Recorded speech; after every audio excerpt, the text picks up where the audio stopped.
Join us now as we travel all the way to Praia, Cape Verde. As a former lecturer on tobacco control, our next presenter is familiar with the tactics companies use to confuse the public. Please welcome, from Praia, Cape Verde, José Ramón Fernandes Calvo. Those that deny the existence of the climate crisis, saying that there's no scientific consensus, and I'll show you here all these science national institutes in all the countries of the world are saying the same thing. And as we can see, no national institute, none denies this problem. And there's a need of urgent measures to face the climate change, which is now absolutely undeniable. Please welcome, from NASA's Goddard Institute for Space Studies, Dr. Drew Shindell, humanitarians and recording artists John and Ramiro Mendes, Columbia University climate systems researcher Stuart Gaffin, and the Climate Realities founder and chairman, Mr. Gore.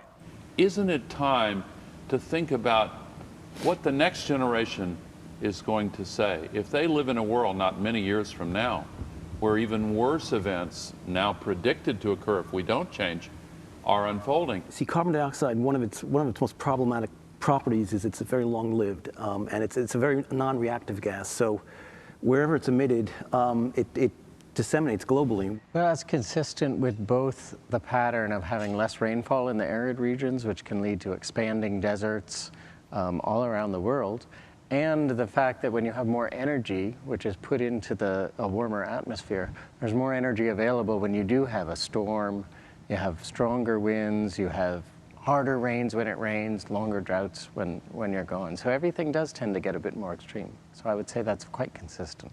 At our independence in 1975 from Portugal, the first thing that the government did when we took the country, we planted hundreds of thousands of trees.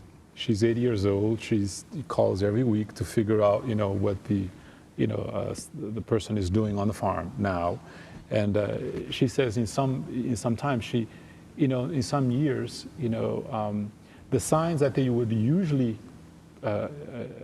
depend upon to determine the rain pattern, it's not as reliable. No, it's not obviously it's not a scientific process, but it's an observation over time, and people really rely on these observations to. Since becoming independent, we begin to establish our own relationships with countries around the world. So I would say it's almost literally impossible for Cape Verde to have famine these days, because we were in touch with all the countries in the world. But the last severe famine that we had was 1942 and 47, 41, 42, 43, and 1947, and those were the elders who survived those, and